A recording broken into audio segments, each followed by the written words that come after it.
हम सुनेंगे मुंशी प्रेमचंद जी द्वारा लिखित कहानी नैराश्य लीला। इसके पहले मैंने 2 भाग अपलोड कर दिए हैं, भाग 1 और भाग 2। जिन्होंने वे नहीं सुने हैं वे प्लेलिस्ट में जाकर सुन सकते हैं। इसके पहले वाले भाग में हमने सुना कि अयोध्या के एक सम्मानित पंडित जी और उनकी पत्नी जागेश्वरी अपनी इकलौती पुत्री कैलाश कुमारी के वैधव्य से दुखी थे और अपनी पुत्री को उस दुख से निकालने के लिए वे भांति भांति के यत्न करते हैं। उसके लिए मनोरंजन के साधन जुटाते हैं, जिसकी बाद में वह आदी हो जाती है और पड़ोसियों की चर्चा का विषय बन जाती है।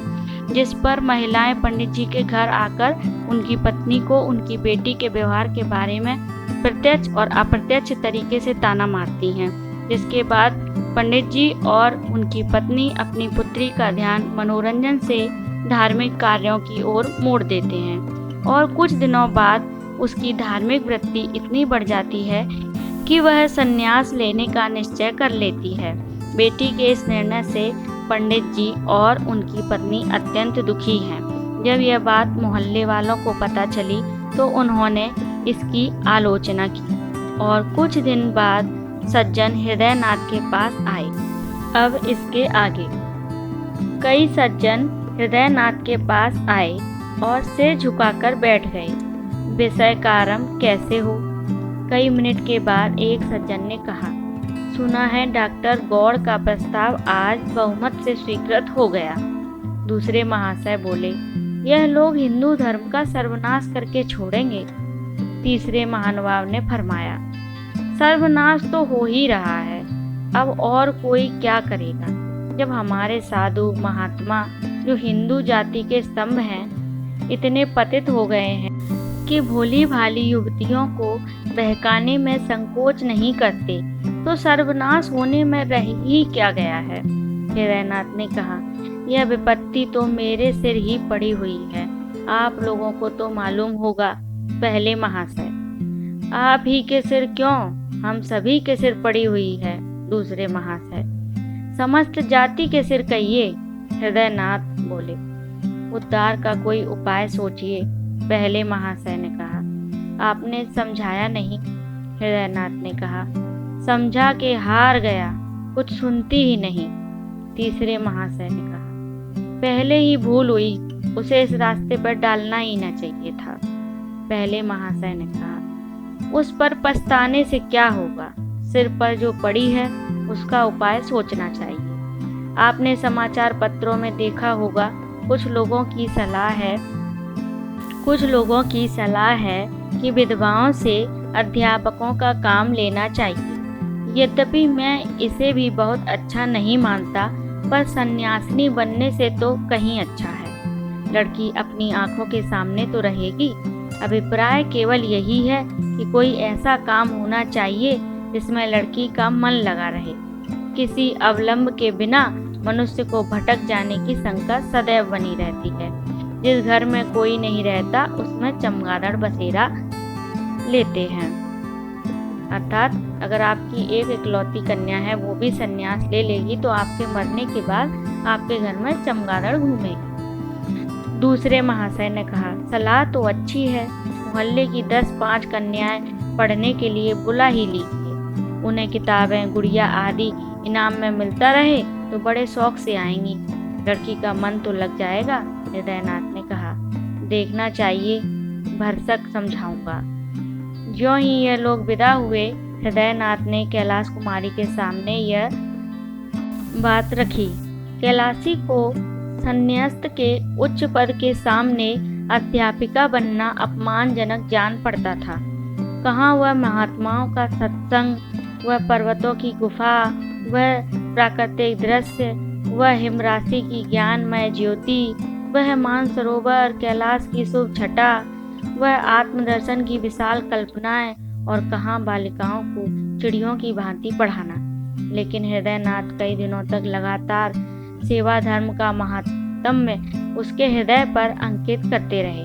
सेवा ही वास्तविक संन्यास है। सन्यासी केवल अपनी मुक्ति का इच्छुक होता है। सेवा व्रतधारी स्वयं की परमार्थ की वेदी पर बलि देता है। इसका गौरव कहीं अधिक है। देखो, ऋषियों में दधीचि का जो यश है, हरिश्चंद्र की जो कीर्ति है, उसकी तुलना तो कहाँ ही की जा सकती है। संन्यास स्वार्थ है, सेवा त्याग है आदि। उन्होंने इस कथन की उपनिषदों और वेद मंत्रों से पुष्टि की, यहाँ तक कि धीरे धीरे कैलाशी के विचारों में परिवर्तन होने लगा।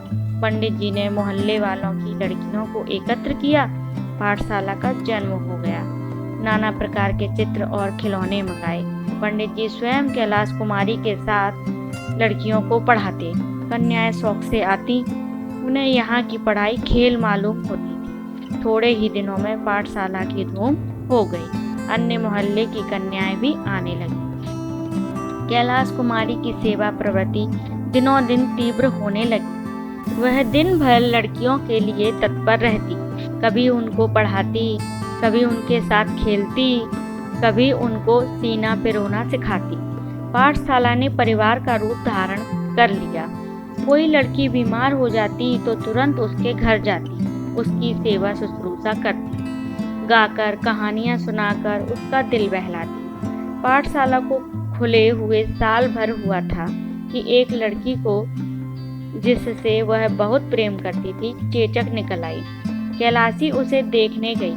माँ बाप ने बहुत मना किया पर उसने न माना। कहा तुरंत लौट आऊंगी। लड़की की हालत खराब थी, कहाँ तो रोते रोते तालू सूखता था, कहाँ कैलाशी को देखते ही मानो सारे कष्ट भाग गए। कैलाशी 1 घंटे तक वहां रही।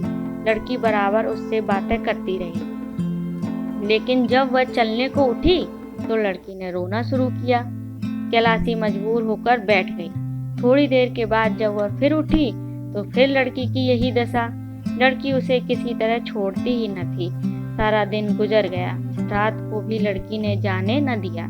हृदयनाथ उसे बुलाने को बार बार आदमी भेजते, पर वह लड़की को छोड़कर न जा सकती। उसे ऐसी शंका होती कि मैं यहाँ से चली गई तो लड़की हाथ से चली जाएगी।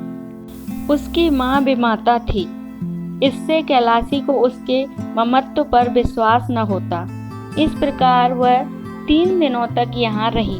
8 पहर बालिका के सिरहाने बैठी पंखा झलती रहती। बहुत थक जाती तो दीवार से पीठ टेक लेती। चौथे दिन लड़की की हालत कुछ संभली तो वह अपने घर आई, मगर अभी स्नान भी न करने पाई कि आदमी पहुंचा। जल्दी चलिए, लड़की रो रो कर जान दे रही है। हृदयनाथ ने कहा, कह दो अस्पताल से कोई नर्स बुला ले। कैलाश कुमारी ने कहा, दादा आप व्यर्थ में झुलझुलाते हैं। उस बेचारी की जान बच जाए, मैं 3 दिन नहीं 3 महीने उसकी सेवा करने को तैयार हूँ। आखिर यह देह किस काम आएगी? हृदयनाथ ने कहा, तो कन्याएं कैसे पढ़ेंगी?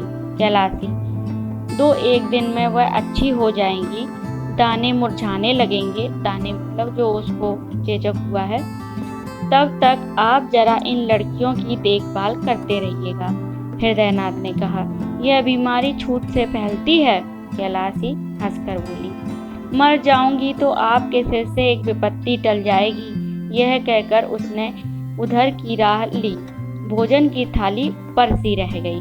तब हृदयनाथ ने जागेश्वरी से कहा, जान पड़ता है बहुत जल्द यह पाठशाला भी बंद करनी पड़ेगी। जागेश्वरी ने कहा, बिना माझी के नाव पार लगाना बहुत कठिन है। जिधर हवा पाती है उधर ही बह जाती है।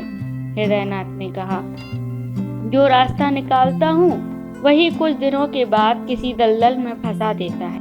अब फिर बदनामी के आसार होते नजर आ रहे हैं। लोग कहेंगे लड़की दूसरों के घर जाती है और कई दिन तक पड़ी रहती है। क्या करूं? कह दूं उससे कि लड़कियों को ना पढ़ाया करो। जागेश्वरी ने कहा, इसके सिवाय और क्या हो सकता है? कैलाश कुमारी 2 दिन बाद लौटी तो हृदयनाथ ने पाठशाला बंद कर देने की समस्या उसके सामने रखी। कैलाशी ने तीव्र स्वर से कहा, अगर आपको बदनामी का इतना भय है तो मुझे विष दे दीजिए। इसके सिवा बदनामी से बचने का कोई और उपाय नहीं है। हृदयनाथ ने कहा, बेटी संसार में रहकर तो संसार की सीख करनी ही पड़ती है। कैलाशी ने कहा, तो कुछ मालूम भी तो हो कि संसार मुझसे क्या चाहता है। मुझ में जीव है, चेतना है, जड़ क्यों कर बन जाऊं? मुझसे यह नहीं हो सकता कि अपने को अभागिनी दुखिया समझूं, एक टुकड़ा रोटी खाकर पड़ी रहूं। ऐसा क्यों करूं? संसार मुझे जो चाहे समझे, मैं अपने को अभागिनी नहीं समझती। मैं अपने आत्मसम्मान की रक्षा आप कर सकती हूँ। मैं इसे अपना घोर अपमान मानती हूँ कि पग पग पर मुझ पर शंकाएं की जाएं। नित्य कोई चरवाहों की भांति मेरे पीछे लाठी लिए घूमता रहे। इसके आगे की कहानी जानने के लिए बने रहिए मेरे साथ कहानी के अगले भाग 4 में। धन्यवाद।